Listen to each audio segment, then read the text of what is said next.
கோடி ஸ்தோத்திரப்பா. மகிமையின் ராஜாவே, இப்பொழுதும் தேவ சமுத்திர 12வது மாதத்தை அடியெடுத்து வைத்து முதல் நாளிலேயும் முதல் வாரத்திலேயும் கர்த்தரை கனமண்ண உதவி செய்த ஆண்டவர், தொடர்ந்து உடைய வார்த்தையில் நீர் எங்களோடு பேசும்படியாக நாங்கள் செபிக்கிறோம். உடைய வார்த்தையில் நீர் எங்களோடு இடைப்படும்படியாக செபிக்கிறோம். ஆண்டவரை, இந்த சத்தம் தொனிக்கிற பொழுது இந்த மாதத்தில் வருகிற வாழ்நாள் முழுவதில் நீர் மகிமைப்பட வேண்டும். கர்த்தருடைய பலன் பெரிது, கர்த்தருடைய பலன் நல்லது, கர்த்தருடைய பலன் எனக்கு சொந்தம். நான் உரிமை பாராட்டி பெற்றுக்கொண்டு நிலைத்திருக்க உதவி செய்யும். துதிகான மகிமைக்கு பாத்திரராய் நல்லாட தொடர்ந்து வழியெடுத்து வார்த்தை கேட்குற பிள்ளைகளை ஆசிரியங்க, பலப்படுத்துங்க. வார்த்தை அடிமை பலப்படுத்துங்க, பயன்படுத்துங்க. எனக்கும் எங்களுக்கும் பிரயோஜனமடைய போதிக்க நல்ல ஆண்டவர் இயேசுவின் நாமத்தில் விடுகிறோம். ஜெபங்கள் நல்ல பிதாவே, ஆமென். ஹல்லேலூயா. கர்த்தருடைய நாமம் மகிமைப்படுவதாக. வேதத்தில் இந்த வார்த்தையை ஆண்டவர் இயேசு சொன்ன பகுதியை நம்ம வாசிக்கிறோம்.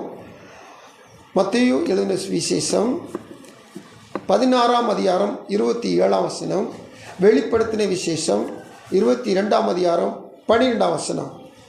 ஒருத்தவங்க மத்தேயு வாசிங்க, இன்னொருத்தவங்க வெளிப்படுத்தின விசேஷம் வாசிங்க. மத்தேயு 16:27.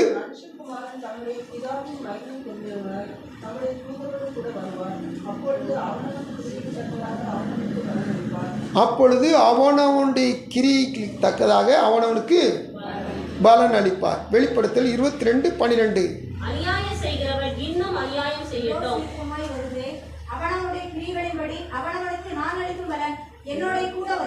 அவனவனுடைய கிரியைகளின்படி அவனவனுக்கு நான் அளிக்கும் பலன் என்னுடனே கூட வருகிறது. ஹல்லேலூயா. பலன் கொடுக்கிற ஆண்டவர், ஸ்தோத்திரம். அவர் இம்மையிலும் பலன் கொடுக்கிறவர், மறுமையிலும் பலன் கொடுக்கிறவர். ஹல்லேலூயா. கர்த்தருக்கு ஸ்தோத்திரம்.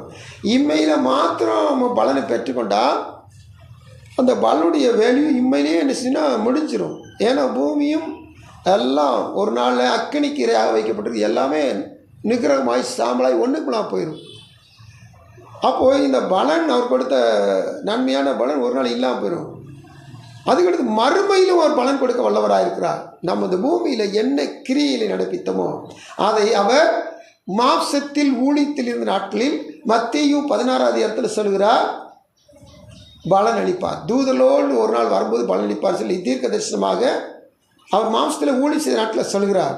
அதற்கடுத்து அவர் மகிமையிலே பரலோகத்துக்கு எடுத்துக்கொள்ளப்பட்டு பத்மு தீவில் இருந்த யோவானுக்கு தன்னை வெளிப்படுத்தி அவர் பேசுகையில், சீக்கிரமாக வரப்போகிறேன், அவனவனுக்கு நான் அளிக்கும் பலன் என்னோடு கூட நினைச்சினா வருகிறது. அப்போது தீர்க்க தரிசனம் சொன்னவர் இன்னும் அதை 2வது முறை அவர் சொல்கிறார். ஒரு வசன வேதத்தில் ஒரு முறை சொல்லப்பட்ட வசனம் 2வது முறை ஒரு முறை சொல்கிறார் என்று சொன்னால் அது நிச்சயமாக நடக்கும் என்று அர்த்தம். ஆமென். இயேசு கிறிஸ்து சொன்னதை பவுல் நிருபத்தில் அது வாக்குத்தத்தமாய் பலன் அளிக்கிறார் அப்படி சொல்லி பலன் அளிக்கிறதை குறித்து பவுல் சொல்கிறார். இயேசுநாதர் முதல்ல சொன்னார், பவுல் 2வது சொல்கிறார். திரும்பமாக இயேசுநாதர் அதை கன்ஃபார்ம் பண்ணும்படியாக வேதத்தின் முடிவில், இந்த வருஷத்தின் முடிவில் நம்மோடு பேசுகிறவராக இருக்கிறார். ஹல்லேலூயா. கர்த்தர் காத்திருக்க தேவ பிள்ளையில நாம் என்ன செய்கிறோமோ எல்லாவற்றுக்கும் பலன் உண்டு. ஸ்தோத்திரம். ரொம்ப பேர் சலிச்சுக்கிறோம், நம்மளை நொந்துக்கிறோம். நான் தேடி என்ன புண்ணியம், நான் கர்த்தருடைய சமூகத்தில் அழுது ஜெபித்து என்ன புண்ணியம், எனக்கு என்ன கிடைச்சி, நான் இன்னும் பெற்றுக்கொள்ளவில்லையேன்னு சொல்லி. ஆனால் ஆண்டவர் சொல்கிறார், நிச்சயம் முடிவு உண்டு. உன் நம்பிக்கை வீண் போகாது. நீ எந்த ஒரு காரியத்தை, திருச்சபை எந்த ஒரு காரியத்தை, எப்பேற்பட்ட காரியத்தை கர்த்தருக்காக, சபைக்காக, ஊழியத்தில், வாழ்க்கையில் நாம் எந்த ஒரு காரியத்தை செஞ்சாலும் அத்தனை காரியத்துக்கும் கர்த்தர் பதில் தர வல்லவராக இருக்கிறார், பலன் தர வல்லவராக இருக்கிறார். சந்தோஷமாக இருக்கலாம். ஹல்லேலூயா. கர்த்தருடைய சமூகத்தில் ஒவ்வொரு கிரியிலையும் நம்ம என்ன சொன்னால் இந்த மாதத்தில் 5 ஞாயிற்றுக்கிழமை உண்டு. 5 ஞாயிற்றுக்கிழமை தியானிக்க போகிறோம். அதில் ஒவ்வொரு வாரத்திலும் ஒவ்வொரு கிரியையை குறித்து தியானிக்க போகிறோம். இந்த நாளில் தேவ சமூகத்தில் தெசலோனிக்கேயர் புஸ்தகத்தில் இருக்கிற ஒரு காரியத்தை நம்ம தியானிப்போம். 2 தெசலோனிக்கேயர் 3ஆம் அதிகாரம் 13ஆம் வசனத்தை நல்ல சத்தம் வாசிங்க. அப்போ கர்த்தருக்கு ஸ்தோத்திரம். நன்மை என்ற கிரியையை செய்கிற பொழுது வேதம் சொல்லுகிறது, இந்த கிரியையின் நிமித்தமாக தேவன் நமக்கு பலன் அளிக்க வல்லவராயிருக்கிறார். அல்லேலூயா. நன்மை செய்யணும். கர்த்தருக்கு ஸ்தோத்திரம். பாருங்க, இந்த இஸ்லாமியர்கள் ஒரு மாதத்தில் ஒரு பண்டிகை கொண்டாடுவார்கள். அந்த பண்டிகை பேரும் ஈகை பண்டிகைன்னு சொல்லுவாங்க. யாருக்காவது ஏதாவது என்ன செய்யணும்? கொடுக்கணும். அதாவது நன்மை செய்யணும். அவங்க ஒட்டகத்தை வெட்டி என்ன செஞ்சாங்கன்னா அவங்க ஏழைகளுக்கெல்லாம் பங்கு ஓட்டு கொடுப்பாங்க. அல்லேலூயா. கர்த்தருக்கு ஸ்தோத்திரம். தேவசோன காத்துக்கு தேவப்பிள்ளையிலே அவங்க உலகப்புறம் ஒரு பிரசிச்சரில் அவங்க வாழ்ந்துக்கிட்டு இருக்கிறாங்க. தேவ சமூகத்தில் வாழுகிற நாம ஆணுடைய வார் சொல்லுது 2 தோசைக்கு 3:10 வாசித்தோம். நம்ம நன்மை செய்கிறதில் என்ன செஞ்சிடக்கூடாதான்? நன்மை செய்ய நினைச்சிடக்கூடாதான்? சோர்ந்து போயிடவே கூடாது. நான் இவனுக்கு இவ்வளவு செஞ்சேன் நம்ம சொல்லுவோம் நன்றி கெட்டவன் அப்படி சொல்லுவோம், உண்மைதான். ஆனால் அதுக்கடுத்து நம்ம இறுதி அடைபட்டுறக்கூடாது. கவனிக்கிறீங்களா? அதுக்கடுத்து நம்ம இறுதி என்ன செய்யக்கூடாது? சரி, இந்த ஆளுக்கு நன்மை செஞ்சோம், இருந்தாலும் நன்மையை அவ நன்றியுள்ள இருதயத்தோடு இல்லாமல் அவர் நினச்சிட்டான்னா தீமை செஞ்சுட்டார் அல்லது கெடுதி செஞ்சுட்டார் அப்படின்னு வச்சுங்க. ஆனால் அந்த நன்மை செய்கிறது என்ன செய்யக்கூடாதுன்னா சோர்ந்து போயிடக்கூடாது. இன்னும் நம்ம என்ன செய்யணும்? அந்த ஆளுக்குள்ள யாருக்கெல்லாம் கர்த்தர் நன்மை செய்ய வச்சிருக்கிறாரோ அதுகளுக்கெல்லாம் நன்மை செஞ்சுக்கிட்டே இருக்கும். அல்லேலூயா. என்னென்ன நன்மை செய்ய முடியுமோ அந்த நன்மையெல்லாம் செய்யும். முதல்ல ஆவிக்குரிய நன்மையை பார்க்க போகிறோம். 2வது எழுத்தின்படியான ஈகை கொடுக்கிற நன்மை குறித்து பார்க்க போகிறோம். அல்லேலூயா. தேவசமூகத்தில் காத்துக்க தேவ பிள்ளையில இந்த காலை பிள்ளையில் கர்த்தர் இந்த வருஷத்தின் கடைசி நாட்டில் எப்படியாவது நாம் நன்மை செஞ்சுக்கிட்டே இருக்கின்றத அவர் விரும்புகிறவராக இருக்கிறார். நம்ம என்ன நன்மை, ஆவிக்குரிய நன்மை என்ன நன்மை செய்யணும் அப்படின்றத முதல்ல பார்க்க போகிறோம். நம்ம வசனத்தை வாசிக்கும் பொழுது 1 தீமோத்தேயின் புஸ்தகம் 2ஆம் அதிகாரம் முதல்ல 3ஆம் வசனத்தை வாசிங்க. 1லிருந்து 4 வரைக்கும் வாசிக்க போகிறோம்.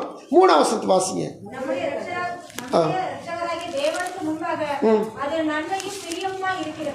எல்லா மனுஷனும் ரட்சிக்கப்படவும் சத்தியத்தை அறிகிற அறிவை அடையவும் அவர் சித்தமுள்ளவராய் இருக்கிறார். தேவன் ஒருவரே, தேவனுக்கும் மனுஷனுக்கும் மத்தியஸ்தரும் ஒருவரே. போதும். அதாவது இந்த 3ஆம் வசனத்தை திரும்ப நான் வாசிக்க பாருங்க. நம்முடைய இரட்சகராகிய தேவனுக்கு முன்பாக அது நன்மையும் பிரியமுமாய் இருக்கிறது. நம்ம ஆண்டவருக்கு முன்னாடி நாம் ஒரு காரியத்தை செஞ்சோம்னா அந்த காரியம் ஆண்டவருடைய பார்வையில் நன்மையாகவும் இருக்குதான், ஆண்டவருக்கு பிரியமாகவும் இருக்குதான். அப்போ ஆண்டவரை பிரியப்படுத்துகிற நன்மைன்னு அர்த்தம். அல்லேலூயா. என்ன நன்மை அது? இப்போ 1ஆம் வசனத்துலேருந்து வாசிக்க போகிறோம். இந்த வசனங்கள் வாசிக்கும் பொழுது இந்த நன்மை என்ன நன்மைன்னு கண்டுபிடிக்க போகிறோம். இந்த நன்மையை கண்டிப்பாக ஒவ்வொருவரும் செய்யணும். போன வாரத்தில் என்ன தியானிச்சு யாருக்கா? பரிந்து பேசுகிற ஊழியத்தை நான் இயேசுக்கு செய்கிற பொழுது இந்த பூமியில் இருக்கிற ஜனங்கள் கெட்டு போகிறார்கள், அழிந்து போகிறார்கள், பாவத்திலையும் கிடக்கிறார்கள், சாபத்திலையும் கிடக்கிறார்கள், நோயிலையும் கிடக்கிறார்கள், பிசாசின் பிடியில் அகப்பட்டு கிடக்கிறார்கள். இவர்களுடைய விடுதலைக்காக நான் பிதாவுடைய சமூகத்தில் பரிந்து பேசிக்கொண்டே இருக்க வேண்டும். ஏன் என்று சொன்னால் இயேசுவை பின்பற்றுகிறான். இயேசு இன்று வரைக்கும் அவர் பரிந்து பேசுகிற ஊழியத்தை செய்கிறபடினா நானும் அந்த பரிந்து பேசுகிற ஊழியத்தை செய்ய வேண்டும். எப்படி? ஒரு மனுஷன் தோட்டத்தில் அந்த மரத்தை வச்சுருந்தான், அத்தி மரத்தை வச்சுருந்த மனுஷன் கனி தருகிற காலங்களில் அது நல்லா வளர்ந்துருச்சு, இப்போ கனி தரணும். கனி தருகிற காலங்களில் அத்தி மரத்தில் வந்து கனியை தேடினா அந்த அத்தி மரத்தில் என்ன இல்லை? கனி இல்லை. அது குறித்த வருஷம் மரம் வளரும். வளர்ந்த பிற்பாடு கனி தருகிற காலம் வரும். அந்த காலத்தில் கனி தேடினா கனி இல்லை.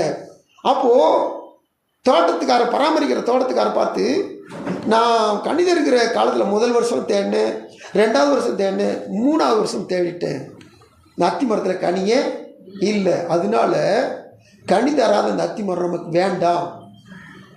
எஜமான் தோட்டக்காரர் பார்த்து என்ன செய்கிறாரு, இதை வெட்டி போட்டுரு. அப்போது தோட்டக்காரர் சொல்கிறாரு, எஜமானே இந்த வருஷமும் நான் என்ன செய்கிறேன், இதை சுற்றிலும் கொத்துவேன், அதுக்கு எரு போடுவேன், உரம் போடுவேன், தண்ணி விடுவேன். இந்த வருஷம் நம்ம பார்ப்போம், இந்த வருஷமும் இது பலன் கொடுக்காட்டா கனி கொடுக்காட்டா நினைச்சிருவோம், வெட்டி போட்டுருவோம். கர்த்தருக்கு ஸ்தோத்திரம்.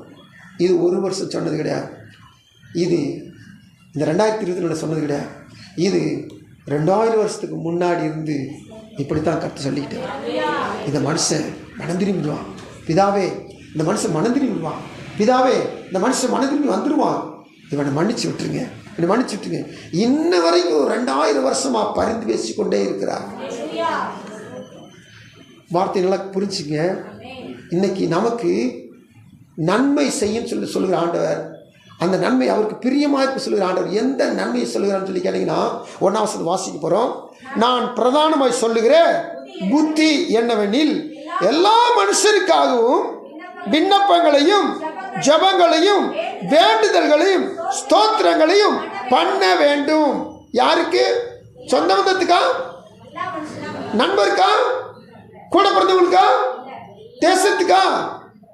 வசனம் போட்டிருக்கு பாருங்க, பிரதானமாய் சொல்லுகிற புத்தி எல்லா மனுஷருக்காகவும் நான் என்ன செய்யணும், விண்ணப்பம் செய்யணும். ஆண்டு மத்திய சுவிசேஷத்தில் 5ஆம் அதிகாரம் சொன்னாரு, உங்கள் சத்துருக்களுக்கு நீங்க என்ன செய்யுங்க,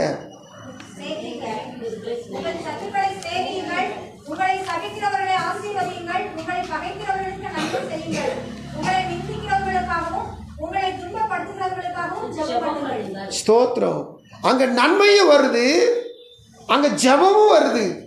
இங்க ஜெபம் பண்ணா இந்த ஜெபம் கர்த்தருக்கு பிரியமான நன்மையா. அல்லேலூயா. நீங்க 1000 ரூபாய் பண்ணி ஒருத்தவங்களுக்கு கொடுங்க, ஊழியத்தை தாங்கிறதுக்கு கொடுங்க, நீங்க அந்த ஏழைக்கு நீங்க ஒரு 10 ரூபா போகும்போது கொடுங்க, இந்த கையெழுத்திட்டு இருக்கிறவங்களுக்கு ஒரு 100 ரூபா கொடுங்க. இது மெட்டீரியலா எழுத்தின்படியா செய்கிற நீங்க செய்கிற நன்மை, இதுக்கு நிச்சயம் பலன் உண்டு. இது பின்னாடி பார்க்க போகிறோம். ஆனால் ஸ்பிரிச்சுவல் இந்த நன்மை ஏன்னா முன்னாடி பார்க்குறோம். என்ன நன்மைன்னு சொல்லி கேட்டிங்கன்னா, ஒரு ஆத்துமா ரட்சிக்கப்படுவது தான் மிகவும் கர்த்தருடைய பார்வையில் பெரிதான நாம செய்கிற நன்மை. அல்லேலூயா. ஒரு ஆத்துமா பாதாளத்துக்கு போகாம அந்த ஆத்துமாவுக்காக நம்ம ஜெபிக்கிற நன்மை, அந்த ஆத்துமா பாதாளத்தில் போராடிக்கு அந்த ஆத்துமா திறப்பில் நின்று நாம் அதற்காக போராடி கர்த்தருடைய சமூகத்தில் மன்றாடுகிற நன்மை. 2 தெசலோனிக்கர் 3:13 என்ன மாத்தோம், நன்மை செய்யறதுல சோர்ந்து போகக்கூடாது. அப்போ ஜெபிக்கிறல சோர்ந்து போகக்கூடாது. இன்னைக்கு ஜெபிக்கிறோம் ஜெபிக்கிறோம் ஜெபிக்கிறோம், ஜெபத்துக்கு பதில் கிடைக்கணும், நம்ம என்ன செய்றோம், அப்படி டல்லாயிரும், ஸ்தம்பிச்சு போயிடும். ஐயோ ஜெபிச்சு என்ன புண்ணியம். இன்னைக்கு அநேக பலனை கண்முன்னால பார்த்துக்கிற முடியாதனால கர்த்தரை நம்ம என்ன செய்யறோம், முறுமுறுக்கிறாங்க. இஸ்ரவேல் ஜனங்க அப்படி தான் செஞ்சாங்க, முறுமுறுத்து அவங்க பின்மாற்றத்தில் போயிட்டாங்க. ஆனால் இந்த வேதத்தில் நடந்த அனைத்து சம்பவங்களையும் தியானிக்கிற நாம, அனைத்து சம்பவம் கேள்விப்பட்டிருக்கிற நாம, வாசிக்கிற நாம முறுமுறுத்து பின்மாற்றத்தில் போயிடவே கூடாது. நம்ம என்ன சொன்னா, வசனம் சொல்லுது, பவுல் சொல்லுகிறா, சோர்ந்து போகாம நன்மையை செஞ்சுக்கிட்டே இருக்கணும். அல்லேலூயா. ஒரு மனுஷனுக்கு ஆண்டி ஜெபம் பண்றோம், அந்த மனுஷனை போய் சொல்றோம், அந்த மனுஷன் நம்மளை ஏற்றி பேசுறான், அந்த மனுஷன் நம்ம தூசிக்கிறான். இவனுக்கு போய் நான் சொன்னேன் பாத்தியா, இவன் தொலைஞ்சு போன என்ன, இவன் நரகத்துக்கு போனா நமக்கு என்ன வந்துச்சு, இவனுக்கு சொல்லி சொல்லி பார்த்தா கேட்க மாட்டான், அப்படி விட்டுடலாமா? பவுல் சொல்றா, சோர்ந்து போகாதீங்க, அந்த ஆத்துமாவுக்காண்டி சோர்ந்து போயிடாதீங்க. என் கூட பிறந்தவனுக்காக ஜெபிக்கிறேன், என் சொந்த முதலுக்காக ஜெபிக்கிறேன், என்னுடைய நண்பர்களுக்காக ஜெபிக்கிறேன், என்னுடைய உறவுகளுக்காக ஜெபிக்கிறேன், தேச ஜனங்களுக்காக ஜெபிக்கிறேன், பூமி இருக்க அனைத்து ஜனங்களுக்காக ஜெபிக்கிறேன். எனக்கு சோர்வு வந்துடுது இல்லை. பவுல் சொல்றா, சோர்ந்து போகாதீங்க. நன்மை செய்வது இது, சுவிசேஷம் சொல்வது நன்மை செய்வது, ஜெபிப்பது நன்மை செய்வது. இந்த நன்மையில் நீங்கள் என்ன செஞ்சாங்க, சோர்ந்து போகவே போயிடாது. அல்லேலூயா. இந்த பவுல் சொல்றார் பாருங்க, எல்லா மனுஷருக்காகவும் முதல்ல விண்ணப்பம் செய்யணும், ஜெபம் பண்ணணும், வேண்டுதல் செய்யணும், ஸ்தோத்திரங்களை பண்ண வேண்டும். அல்லேலூயா. கர்த்தருக்கு ஸ்தோத்திரம். தேவஸ்தலம் காத்திருக்க தேவ பிள்ளைகளே, இந்த ஆங்கிலத்தில் அப்ளிகேஷன் சப்ளிகேஷன் அப்படி 2 வார்த்தை நம்ம ஏற்கனவே தியானிச்சிருக்கிறோம். இந்த 2 வார்த்தையுமே ஏறத்தாழ ஜெபத்துக்குள்ள அடங்கின வார்த்தை தான். அல்லேலூயா. கர்த்தருடைய சமூகத்தில் நாம் வேண்டுதல் பண்ணுவது, நாம் விண்ணப்பம் பண்ணுவது, இது ரெண்டுமே ஒன்று கொண்டு தொடர்புடைய வார்த்தை தான். ஆனாலும் இந்த வேண்டுதல் என்பது, ஆண்டவரே எப்படியாவது தாங்கப்பா, அப்படியாவது தாங்கப்பா, இப்படியாவது தாங்கப்பா, ஆண்டவரே இந்த மனுஷன் ரட்சிக்கப்பா, இது இது அப்ளை, இது விண்ணப்பம். வேண்டுதல் எப்படியாவது ரட்சிக்கப்பா, வேண்டி மன்றாடி அவங்கள்ட்ட தவம் இருந்து இந்த காரியத்தை செய்யுங்கப்பா. அப்போது விண்ணப்பத்துக்கும் வேண்டுதலுக்கும் வித்தியாசம் இருக்குது. ஹல்லேலூயா. விண்ணப்பம் பண்ணிட்டு போயிட்டே இருக்கலாம், அப்ளிகேஷன் போட்டு போயிட்டே இருக்கலாம். ஆனால் அப்ளிகேஷன் போட்டுட்டு அந்த அப்ளிகேஷன் ஒரு கிரியேஷன்னா சிலர் என்ன செய்வாங்க, அந்த அதிகாரி போய் பார்ப்பாங்க, அந்த ஆளை போய் பார்ப்பாங்க, அது சம்மந்தப்பட்ட நண்பர்கள் இருந்தாங்கன்னா, அதுக்கிட்ட அரசியல்வாதி இருந்தாங்கன்னா அவங்கள போய் பார்ப்பாங்க. அப்போது வேண்டுதல் தொடர்ந்து கொண்டே இருக்குது. நாம் தேவ சமூகத்தில் முதல்ல அப்ளை பண்ணிட்டோம், விண்ணப்பம் பண்ணிட்டோம், அதுக்கடுத்து வேண்டுதல் பண்ணிக்கிட்டே இருக்கணுமா. அல்லேலூயா. எந்த நண்பனுக்காக, எந்த உறவுக்காக, எந்த ஜனத்துக்காக நீங்கள் ஜெபிச்சிங்களோ அதோடு விட்டுறாதீங்க, அதுக்கடுத்து தொடர்ந்து ஜெபிங்க. பதில் கிடைக்கலையா சோர்ந்து போகாதீங்க. அதுக்கு தான் லூக்கால அதுக்கு நம்ம எல்லாருக்கும் நல்லா தெரியும். சோர்ந்து போகாமல் ஜெபிக்க வேண்டும் என்பதற்கு ஒரு ஊமையை சொன்னார் ஆண்டவர். நம்ம எல்லாருக்கும் நல்லாவே தெரியும். ஒரு விதவை அநீதியுள்ள ஒரு நியாயாதிபதி. இந்த அநீதியுள்ள நியாயாதிபதி யாரையுமே மதிக்க மாட்டான். இவன் ஒரு விதவை மதிப்பானா? விதவை சொத்துதாரரை போய் சொன்னால் அவன் கண்டுக்கிறவே இல்லை. ஏன்னா அவன் தேவனுக்கு பயப்படாதவன், மனுஷனை மதிக்காதவன், திமிர் பிடிச்சவன். நம்ம பாஷைன்னு சொன்னான். இந்த மனுஷன்கிட்ட போய் சொன்னால், ஏழை விதவை சொன்னால் அவன் கண்டுக்கிறவே இல்லை. ஆனால் அந்த ஏழை விதவை முதல்ல அப்ளிகேஷன் போட்டா, ரெண்டாவது அவ சப்ளிகேஷன் வேண்டுதல் பண்ணா. அல்லேலூயா. கர்த்தருக்கு ஸ்தோத்திரம். திரும்பி திரும்பி திரும்பி திரும்பி திரும்பி அவளுக்கு சோர்வு வரவே இல்லை, அவளுக்கு மனமடிவு வரவே இல்லை. ஒருவேளை மனமடி வந்திருந்து அவள் இந்த திமிர் பிடிச்சவன்கிட்ட போய் அதிகாரத்தை கொடுத்துருக்குறாங்க, இவன் ஒன்றுமே செய்ய மாட்டான், இவன்கிட்ட போய் என்ன புண்ணியம் அப்படி சொல்லி அந்த விதவை இருந்திருந்தா அந்த விதவைக்கு அவன் தீர்ப்பு செஞ்சுருக்க மாட்டான். ஆனால் ஒரு நாள் அவன் எண்ணி பார்த்தான், இந்த விதவை இரவும் பகலும் என்னை எப்பொழுதும் தொந்தரவு செய்கிறபடினா இவளுக்கு நியாயம் செய்ய வேண்டும் என்று சொல்லி அவன் தனக்குள்ள என்ன செஞ்சானா சொல்லி கொண்டு தீர்ப்பு செஞ்சிட்டான். அல்லேலூயா. அந்தபடியே கூப்பிடுகளாகிய இரவும் பகலும் கூப்பிடுகளாகிய தம்மால் தெரிந்து கொள்ளப்பட்ட விஷயத்தில் நீடிய பொறுமையுள்ளவராய்ந்து அவர்களுக்கு நியாயம் செய்யாமல் இருப்பாரோ சீக்கிரத்தில் நியாயம் செய்வார். ஒரு அல்லேலூயா சொல்லுங்க. சீக்கிரத்தில். சீக்கிரத்தில். நீங்கள் சோர்ந்து போனீங்களா? வேண்டாம், சீக்கிரத்தில் நியாயம் கிடைக்கும். நீ மனம் மடிந்து போனீங்களா? கர்த்தர் சீக்கிரத்தில் நியாயம் செய்ய போகிறார். யாருக்காக ஜெபிச்சீங்க, யாருக்காக மண்டாடிக்கிட்டு இருக்கீங்க, நிச்சயமாய் பதில் உண்டு, நிச்சயமாய் பலன் உண்டு. இந்த நன்மையை நீங்கள் என்ன செய்யணும், சோர்ந்து போகக்கூடாது. ஜெபிக்கிற ஒரு நன்மை, ஜெபம் என்பது நம்ம ஆண்டு சமத்தில் பேசுறதுன்னு நம்ம எல்லாரும் தெரியும். ஆனால் இன்றைக்கி தான் நமக்கு கர்த்தர் விலைக்கு காமிக்கிறார், ஜெபம் என்பது நீ செய்கிற ஒரு நன்மைப்பா, இந்த நன்மைக்கு உனக்கு பலன் உண்டு. அல்லேலூயா. மற்றவர்களுக்காக ஜெபிக்கிற உனக்கு உன் வாழ்க்கையில் ஜெபத்துக்கு பலன் உண்டு. அல்லேலூயா. அந்தரங்கமாக நீ ஜெபிச்சுக்கிட்டே வர்றியா, கர்த்தர் எல்லாரும் பார்க்குற மாதிரி உனக்கு வெளியரங்கமாய் பலன் கொடுப்பார். சத்துருக்களையே சிநேகிக்க சொன்ன ஆண்டவர், சத்துருக்களுக்காக ஜெபிக்க சொன்ன ஆண்டவர், பகைகளுக்காக ஜெபிக்க சொன்ன ஆண்டவர். இன்னைக்கு நாம் அவர்களுக்காக ஜெபிக்கிற பொழுது இந்த எல்லான்ற லிஸ்ட்டில் நான் சொன்னேன், கூட பிறந்தவங்க, குடும்பத்தார், நண்பர்கள், உறவுகள், சொந்த பந்தங்கள், பட்டணம், தேசம், உலகம் முழுவதும் இருக்கிற ஜனங்கள், இதுக்குள்ள நம்மளை பகைக்கிறலும் உண்டு, நமக்கு துரோகம் செய்கிறதும் உண்டு.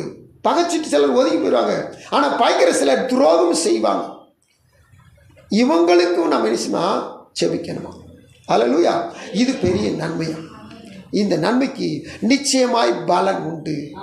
அல்லேலூயா. கர்த்தர் சொல்ல காத்திருக்கிற தேவ பிள்ளைகளே, ஆண்டவராய் இயேசு கிறிஸ்து தம்முடைய ஊழியத்தின் பாதி எத்தனை நன்மை செஞ்சார். எல்லாரும் அங்கீகரிச்சிட்டாங்களா? எல்லாரும் அங்கீகரிச்சாங்களா? இல்லை.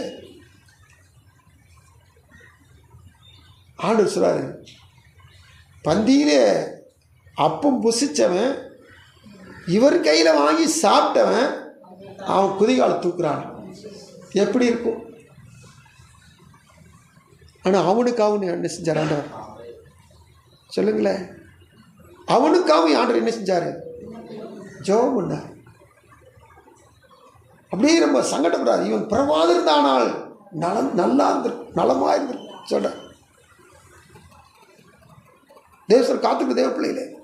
அப்போது நம்ம பகைச்சிட்டாங்கன்னா டக்குன்னு நினைச்சிடும் நம்ம வெறுத்து போயிடும். இல்லை, 2 Thessalonians 3:13 வேதம் சொல்லுது, சோர்ந்து போக வேண்டாம், நன்மை செய்யல சோர்ந்து போனோம். இப்போ திரும்ப வாசிப்போம். 1 Timothy 2:1 வாசித்தோம். 2ஆம் வசனம், நாம் எல்லா பக்தியோடும் நல்லொழுக்கத்தோடும் ஜீவனம் பண்ணும்படிக்கு ராஜாக்களுக்காகவும் அதிகாரமுள்ள யாவருக்காகவும் அப்படியே செய்ய வேண்டும். முதல் வசனத்தில் எல்லா மனுஷருக்கும் சொல்லிட்டார், ஒட்டு மொத்தத்தை அடக்கிட்டார். 2ஆம் வசனத்தில் இப்போ ஸ்பெசிஃபிக்காக சொல்கிறாரு, யாருக்காகனா ஆளுகை செய்கிறவர்களுக்காக ஜெபிக்கணும். இது ஒரு நன்மை தான். ஏன்னு சொன்னீங்கன்னா, தேசத்தில் யாராவது ஒருத்தவங்க ஆண்டுட்டு துன்மார்க்கர் ஆளுறதுனால ஜனங்கள் என்ன செய்வாங்க? தத்தளிப்பார்கள், தவிப்பார்கள். துன்மார்க்கர் ஆளுகை செய்யுங்க, நீதிமன்றம் ஆளுங்கும்போது அங்கே கம்பீரம், அங்கே ஒரு மகிழ்ச்சி, சந்தோஷம் உண்டாகும். அப்போ ஆண்டு சொல்ல காணப்படுகிற தேவ பிள்ளைகள் நாம் இந்த ஆளுகை செல்லுக்காண்டி என்னச்சுன்னா பர்டிகுலராக ஜெபிக்கணும். அது எதுக்காக? அதில் உள்நோக்கத்தை சொல்றார் பாருங்க. எல்லா பக்தியோடும் நல்லொழுக்கத்தோடும் கலகம் இல்லாமல் ஸ்தோத்திரம். இந்த ராஜாக்கள் நல்ல ஆட்சி செஞ்சாங்கன்னா பிரச்சனையே இல்லை.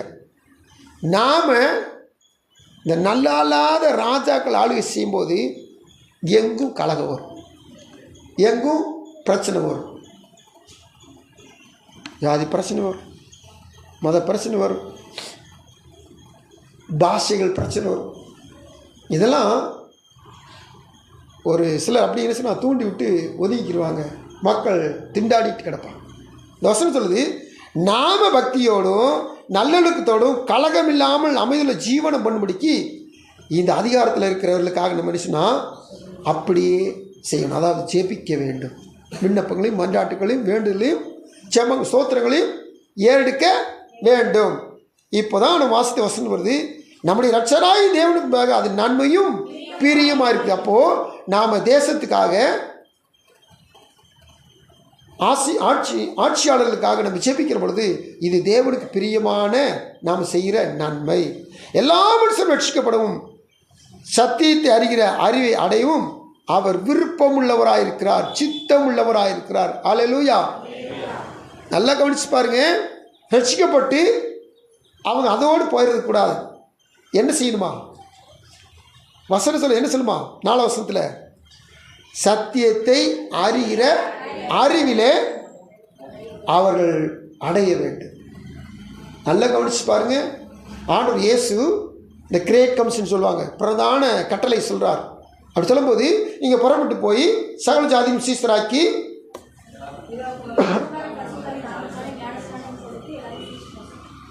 நான் உங்களுக்கு என்ன கற்றுக் கொடுத்தேன், நான் உங்களுக்கு என்ன போதிச்சேன், அதை அவர்களுக்கு போய் என்ன செய்யுங்க, உபதேசம் பண்ணுங்கள். இப்போது ஞானஸ்தானம் எடுத்துட்டாங்க, ஆனால் அவங்களுக்கு சத்தியம் தெரியல. அவங்களுக்கு என்ன செய்யணும்? சத்தியத்தை உபதேசிக்கணும், கற்றுக் கொடுக்கணும். ரொம்ப பேர் உண்மை வேதத்திற்கு உண்மை தெரியாமல் வாழ்ந்துக்கிட்டே இருப்பாங்க, இன்னும் பழைய பாரம்பரியத்தில் வாழ்ந்துக்கிட்டு இருப்பாங்க. அப்படி பாரம்பரியத்தில் வாழ்ந்துக்கிட்டு இருக்கவங்களுக்கு சத்தியத்தை எடுத்து சொல்லிக்கிட்டே இருக்கு. விசுவாச பிள்ளைகள் இப்போ புதுசாக வர்றாங்கன்னா அவங்களுக்கு சில காரியங்கள் தெரியாது. அப்போ அவங்களுக்கு என்ன சொன்னால் சீனியராக இருக்கிற விசுவாச பிள்ளைகள் ஜூனியராக வர்றவங்களுக்கு என்ன சொன்னால் அவங்களுக்கு சத்தியத்தை எடுத்து சொல்லணும். அநேகருக்கு காரியங்கள் வந்த மாத்திரம் தெரியாது. அப்போ 15 வருஷம் விசுவாசி, 20 வருஷம் விசுவாசி, 50 வருஷம் விசுவாசியில் நம்ம இருக்கிறோம். அப்போ இவங்கெல்லாம் நம்ம என்ன சொன்னால் புதுசாக வர்றவங்களுக்கு சில காரியங்களை எடுத்து சொல்ல வேண்டும், சத்தியத்தை கற்றுக் கொடுக்க வேண்டும். ஹல்லேலூயா. இதைத்தான் அந்த 4 வசனம் சொல்லுது. அப்போது தேவ சமூகத்தில் அவனுடைய வார்த்தை சொல்லுது, நாம் ஜெபிக்கிறது என்பது தேவனுடைய சமூகத்தில் செய்கிற நன்மையில் ஒரு பகுதி. ஆமென், ஸ்தோத்திரம். அடுத்தபடியாக எழுத்தின்படியாக நம்ம நன்மை அடிக்கடி வாசித்திருக்கிறோம். எபிரேயர் 13:16 நன்மை செய்யவும் தான தர்மம் பண்ணவும் மறவாதிருங்கள். இப்படிப்பட்ட பலியின் மேல் தேவன் பிரியமாய் இருக்கிறார். இது ஆவிக்குரிய நன்மையும் சரீரத்துக்குரிய நன்மையும் ரெண்டும் கலந்து சொல்றார். பார்க்குறீங்களா வசனம்? இதில் என்ன நன்மை இருக்குதான்? தான தர்மமாகிய பலிகளின் மேல் கர்த்தர் பிரியமாயிருக்கிறார். அப்போ தான தர்மம்ன்றது பொருள் பணம் கொடுத்து உதவுறது. கேட்குறீங்களா? பொருளும் பணம் கொடுத்தா இது தான தர்மம். இந்த தான தர்மத்தை அருமையான பக்தன் எப்படி சொல்லுகிறார் பாருங்க, இதை பலிக்கு ஒப்பிடுகிறார். அப்போ நாம் ஜெபிக்கிறது ஒரு நன்மை, இப்போ அந்த பலி செலுத்துறது இது தேவனுக்கு செய்கிற காரியம். இந்த தேவனுக்கு செய்கிற காரியத்தையும் மனுஷனுக்கு செய்கிற காரியத்தையும் ரெண்டும் ஒன்றா இணைச்சு இந்த வசனத்தில் நமக்கு ஆண்டவர் சொல்கிறார். அல்லேலூயா. நல்லா விளங்கி கொள்ளுங்க. அதாவது நம்ம கொடுக்குற பொருளும் பணமும் இதையும் நம்ம கர்த்தருக்கு செலுத்துகிற பலியையும் ரெண்டையும் ஒப்புமைப்படுத்தி பேசுகிறார். தான தர்மமாகிய பலி, இப்படிப்பட்ட பலியில் தேவன் என்ன செய்கிறாரா? விருப்பமாக இருக்கிறார். அப்போ என்ன அர்த்தம்? தேவ சமூகத்தில் நாம் உலகத்தாருக்கு செய்கிற நன்மை கர்த்தருக்கு பலி செலுத்துகிற காரியம். இதுதான் நம்ம ஆரம்பத்தில் தியானிச்சிருக்கோம். மத்திய 25 3 பகுதியில் 3வது பகுதி, நீங்கள் இந்த சிறியலாகிய ஏழைகளுக்கு நீங்கள் எதை செய்தீர்களோ அதை எனக்கே செய்தீர்கள். சரி, நம்ம தியானிச்சுக்கிட்டு ரொம்ப நேரம் ஆகுது. அப்போது நாம் என்ன செய்யணும்? கண்டிப்பாக தான தர்மங்களை என்ன செய்யணும்? செய்யணும். இந்த தான தர்மம் செய்கிறது கர்த்தருக்கு படைக்கிற பலிக்கு ஒப்பான. அல்லேலூயா, ஸ்தோத்திரம். இப்போது ஆண்டவர் சமூகத்தில் கர்த்தருக்கு பலி செலுத்தின சாலமோன், நல்லா கவனிச்சு பாருங்க. இந்த சாலமோன் கர்த்தருக்கு பலி செலுத்தினால இவன் மேலே பிரியப்பட்ட ஆண்டவர் ஒரு நாளில் 1000 பலி செலுத்திட்டான். ஆண்டவர் ரொம்ப சந்தோஷமாயிட்டு அப்போது இந்த பலியை ஏற்றுக்கொண்டு அன்னைக்கு ராத்திரியில் அவனுக்கு தரிசனமாக சொப்பனத்தில் பேசுகிறார். உனக்கு என்ன வேணும்? நீ கேட்குற, நான் தரேன்னு கேட்குறார். சொல்கிறேன். அவன் ஞானத்தை மட்டும் கேட்டான், கேட்காத ஐஸ்வர்யத்தையும் கொடுத்தாரு, ஆசீர்வாதத்தையும் கர்த்தர் அவனுக்கு கொடுத்தார். ஞானத்தை அவனுக்கு முன்னும் அவனுக்கு பின்னும் இந்த பூமியில் இல்லாத அளவுக்கு யாருக்குமே கொடுக்காத அளவுக்கு அவனுக்கு கொடுத்தார். அல்லேலூயா. அப்போது இந்த நன்மையில் கர்த்தர் பிரியப்பட்டதுனால, இந்த பலி செலுத்துகிற நன்மையில் கர்த்தர் பிரியப்பட்டதுனால அவனுக்கு கேட்டதையும் கேட்காதையும் தாராளமாக ஏராளமாக அள்ளி கொடுத்து விட்டார். அல்லேலூயா, கர்த்தருக்கு ஸ்தோத்திரம். அப்போ தேவனுக்கு பிரியமான காரியத்தை செய்யணும்னா நன்மை என்ற பலியை நம்ம செய்யணும், செஞ்சுக்கிட்டே இருக்கும். அடுத்தபடியாக நான் முதல்ல சொன்னேன் ஆவிக்குரிய நன்மை, அதுக்கடுத்து ஆவிக்குரிய சரீரத்துக்குரிய 2 நன்மை சேர்ந்து, அடுத்தபடியாக 3வது ஒரு நன்மை என்னன்னு சொல்லி கேட்டிங்கன்னா, திருவா தேவனி சமுதிர தேவ பிள்ளைகள் நாம் உதவி செய்கிற காரியம் அதிலே இருக்குது. நாம் உதவி செய்கிற காரியங்கள் எழுத்தின்படியாக. அப்போது தேவ சமூகத்தில் இன்னைக்கு நம்ம சங்கீதத்தில் என்ன தியானித்தோம்? அசைக்கப்படுவதில்லை. இந்த வார்த்தையை தியானிக்கும் போது அவங்க சொன்னாங்க, எலியாவுக்கு விதவை சாப்பாடு கொடுத்தாங்க, இது ஒரு நன்மை. ஆண்டுடைய வார்த்தை சொல்லுது, ஊழியக்காரன் என்ற பேரில் ஊழியக்காரனுக்கு ஒரு டம்ளர் தண்ணி கொடுத்தாலும் அதற்கு பலன் உண்டு. ஆமென். கர்த்தருக்கு ஸ்தோத்திரம். கர்த்தருடைய சமூகத்தில் நாம் படைக்கிற ஒவ்வொரு படைப்புகளுக்கும் நிச்சயமாய் பலன் உண்டு. ஏன்னா கர்த்தர் ஒருவனுக்கும் கடனாளி அல்ல. நான் ஊழியக்காரனுக்கு கொடுத்தேன்னு சொல்லி ஊழியக்காரனை போய் திருப்பி கேட்க முடியுமா? அது கர்த்தருக்கு கொடுத்தது, அது ஒன்றுமே செய்ய முடியாது. சபை கொடுத்தது திருப்பி கேட்க முடியுமா? ஒன்றுமே செய்ய முடியாது. தேவனுடைய சொல்கிறது தேவனுக்கு என்று கொடுத்துட்டோம். இந்த தேவனுக்கு கொடுத்த நன்மை இவர் என்ன செய்வாராம்? அவர் திரும்பி கொடுக்க வல்லவராக இருக்கிறார். அமைக்கு குளிக்கு சரிந்து அளந்து கூட வல்லவராக இருக்கிறார். அல்லேலூயா. இப்போ தேவ சமூகத்தில் அந்த எலியாவுக்கு இந்த அம்மா ஒரு நேரம் ஒரு சின்ன ஆடை, அவர் அப்படி தான் கேட்டார், ஒரு சிறிய ஆடை எனக்கு சுட்டுத்தான் கேட்டார். இந்த ஒரு நேரம் வயிறு பசி அடங்கிச்சுன்னா அவர் பாக்கி 3 வருஷம் 3.5 வருஷமும் சமாளிச்சிட முடியுமா? முடியாதுல.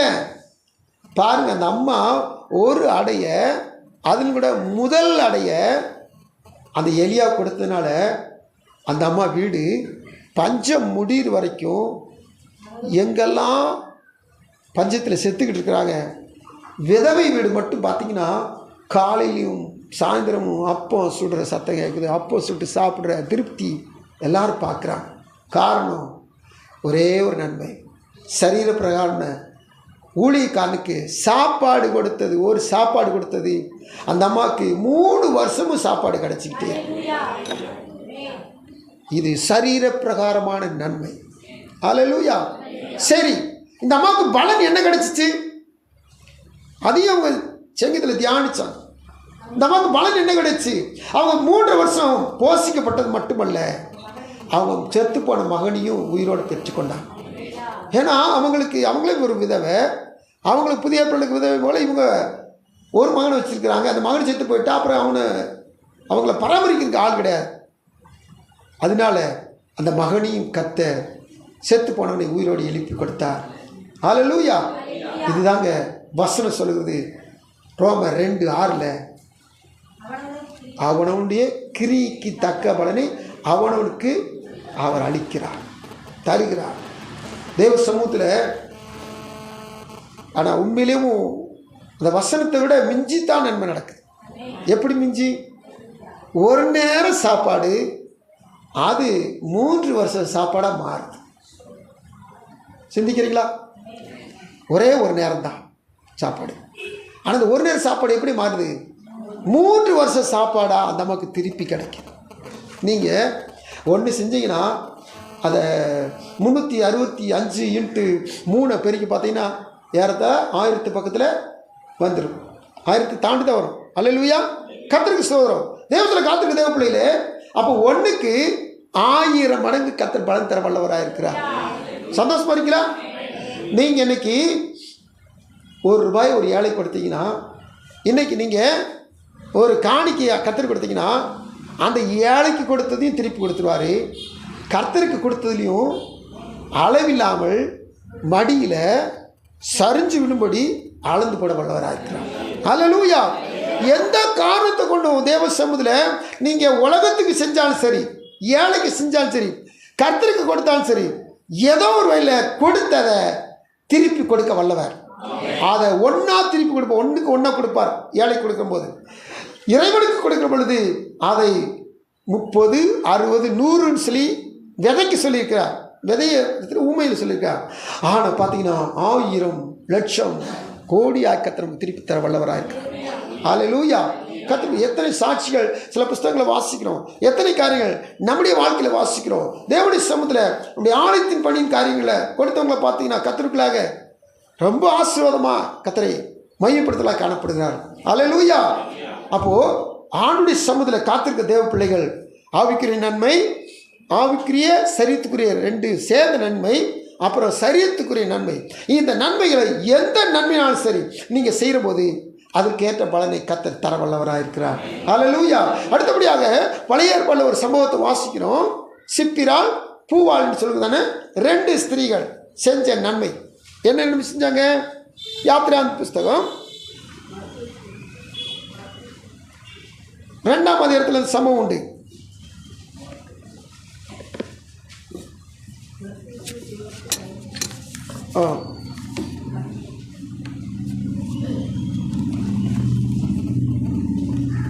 எடுக்கல. கர்த்தருக்கு ஸ்தோத்திரம்.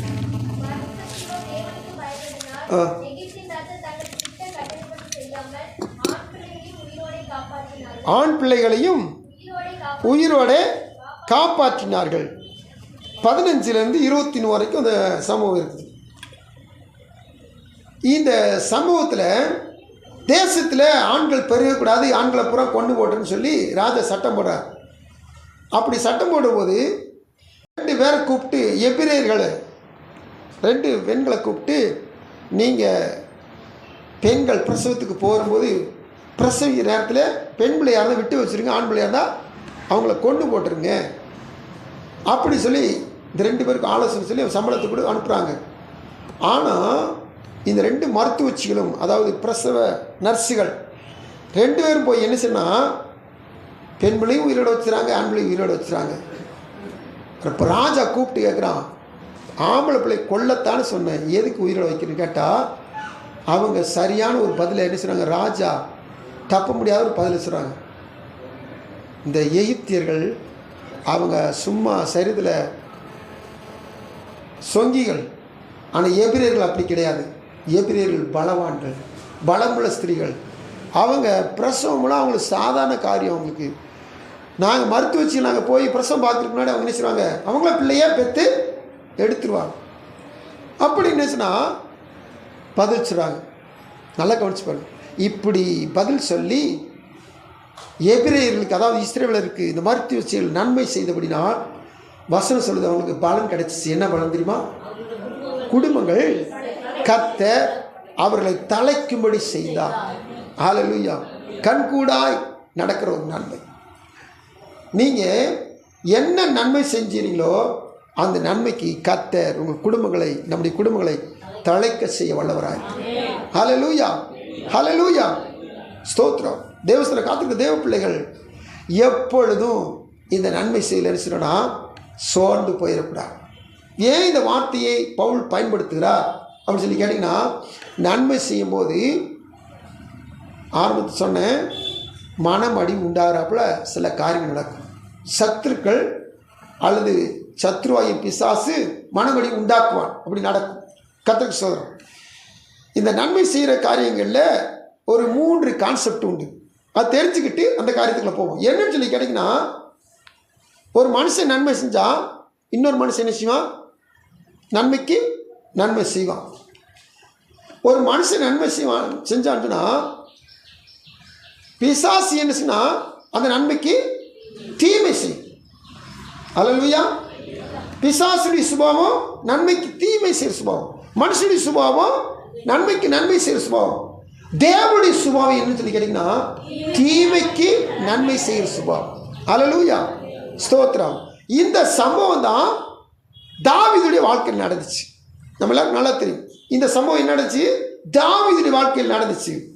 இந்த தாவீதுடைய சத்ருவாகிய சவுலே ஒரு நாளில் சொல்கிறான், என் குமாரனாய் தாவீதே, நான் உனக்கு தீமை செய்தேன், நீயோ எனக்கு நன்மை செய்தார். 1 சாமுவேல் புஸ்தகம் 24:17.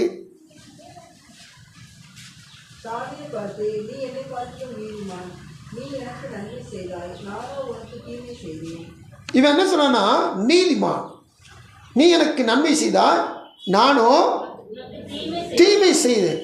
சரி, அதோட விட்டுட்டானா தாவீது? திரும்பி ஒரு தரம் அதே சவுல்கிட்ட போகிறான். அப்பவும் அவனுக்கு தாவீதுக்கு ஒரு சந்தர்ப்பம் கிடச்சி சத்ருவை கொல்றதுக்கு சந்தர்ப்பம். ஆனால் அப்பவும் கொல்ல. 26வது இடத்துல அப்பவும் கொல்ல. ஒரு தரம் மனந்திருமணம் மாதிரி பேசினா இன்னொரு தரமும் தாவீதை கொல்றதுக்கு தேடி வர்றான். அப்பவும் தாவீது நன்மை செய்கிறான். அப்புறம் இன்னும் இந்த தாவீதை கொல்றதுக்காண்டி தேடிக்கிட்டு தான் இருக்கான். ஆனால் தாவீது தான் என்ன செஞ்சான், இவனை எதுக்கு நம்மளை கொல்றதுக்கு தேடணும்னு சொல்லி தேசத்தை விட்டே அகன்று போயிட்டான்.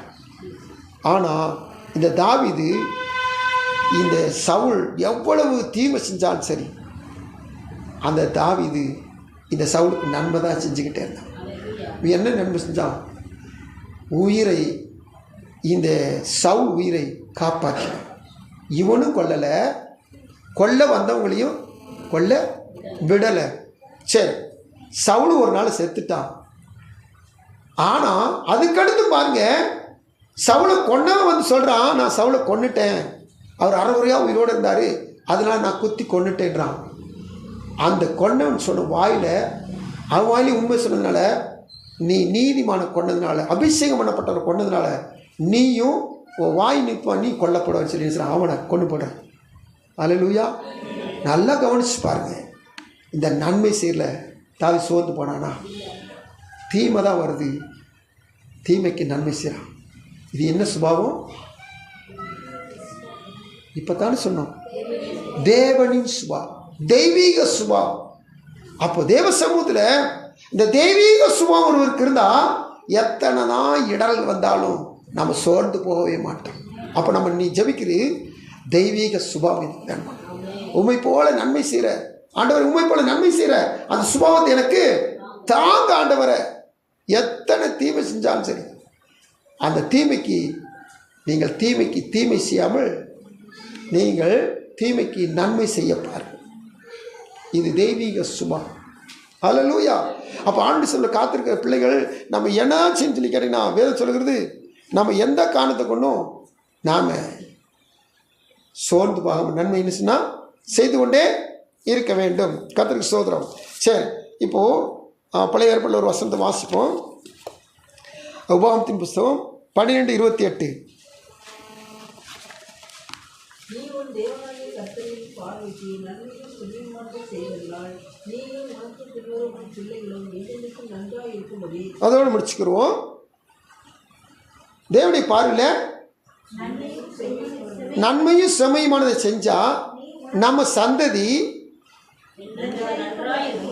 நல்லா இருப்பாங்க. ஒரு மனுஷன் தேவனுடைய பார்வையில் நன்மையும் செம்மையான செஞ்சால் அவன் சந்ததி நல்லா இருக்கும். இதுதான் அந்த வார்த்தையுடைய அர்த்தம்.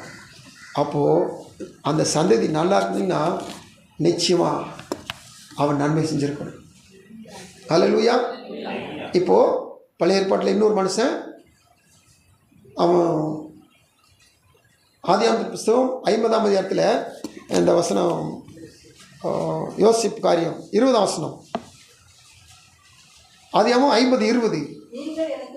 நீங்கள் எனக்கு தீமை செய்தீர்கள், இப்பொழுது நடந்து வருகிறபடி வெகு ஜனங்களை உயிரோடு காக்கும்படி அதை நன்மையாக முடிய பண்ணினார். இங்கே இவன் நன்மை செய்யறது போல சொல்லலை, தேவனும் அதை நன்மையாக முடிவு பண்ணினார். காரியத்தை டேர்ன் பண்ணது யாரு? கர்த்தர். நன்மையாக முடிவு பண்ணினார். சரி, ஆனால் கூட இந்த யோசேப்பு பழிக்கு பழி வாங்கலை. சில நாடகம் போட்டான், அது வேற காரியம்.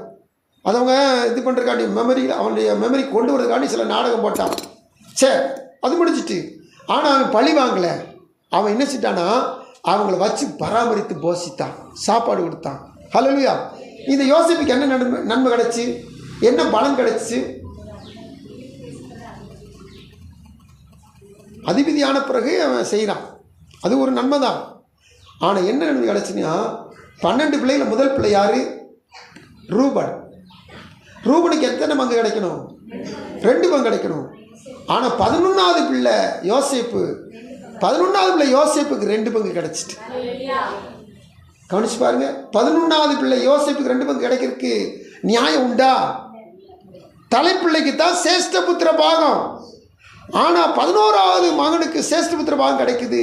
இது எப்படி? இது கர்த்தராலே உண்டாயிற்று. இது கண்களுக்கெல்லாம் ஆச்சரியம். காரணம், தீமை செஞ்சாலும் நன்மை செஞ்ச. நீங்கள் நன்மை செஞ்சு பாருங்க, நீங்கள் யாராக இருந்தாலும் சரி, சேஷ்ட புத்திர பாகத்தில் மிஞ்சின பாகத்தை கர்த்தர் உங்களுக்கு தர வல்லவராக இருக்கிறார். ஹல்லேலூயா. கண்கள் பிடி செபிக்கலாமா? கர்த்தர் சொல்ல காத்துக்க தேவ பிள்ளைகள், பரிசுத்த பந்திக்கு ஆயத்தமாக போகிறோம். ஆண்டு சமூகத்தில் நன்மையை செய்வோம், அதை சோர்ந்து போகாமல் செய்வோம்.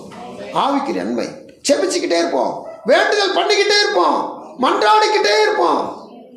ஆண்டு சமூகத்தில் எல்லாருக்காக ஸ்தோத்திரம் பண்ணிக்கிட்டே இருப்போம். இது பெரிய நன்மை, இது கர்த்தருக்கு பிரியமான நன்மை. தான தர்மம் பண்ணுவோம். இது கர்த்தருக்கு செலுத்துகிற பலி வாரி.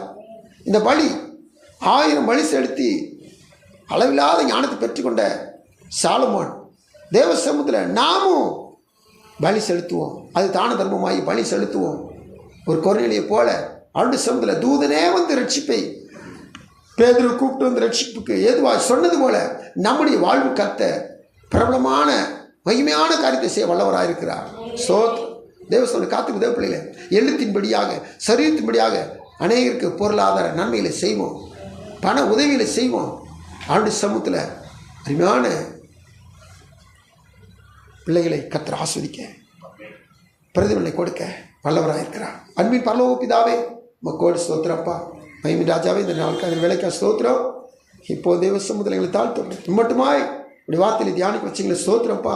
நாங்கள் நன்மை செய்யணும், நன்மை செஞ்சால் எங்களுக்கு பலன் கொடுக்க வல்லவர். ஆண்டவரே, நீங்கள் தீர்க்க தரிசனமாக சொன்னதை பவுல் வாக்குத்தத்தமாக எங்களுக்கு சொல்லி, ஆண்டரே ஆவியானவர் எங்களுக்கு இதனால் நடத்துவதற்காக ஸ்தோத்திரம். தொடர்ந்து கர்த்தாவே ஒவ்வொருவரும் நன்மை சொல்லாக என்னையும் எங்களை உருவாக்கும். நாங்கள் கர்த்தருடைய பலனை பெற்றுக்கொள்ள வழி நடத்தும். மீட்பர் இயேசுவின் நாமத்தில் விடுகிறோம் ஜெபங்கள் நல்ல பிதாவே, ஆமென்.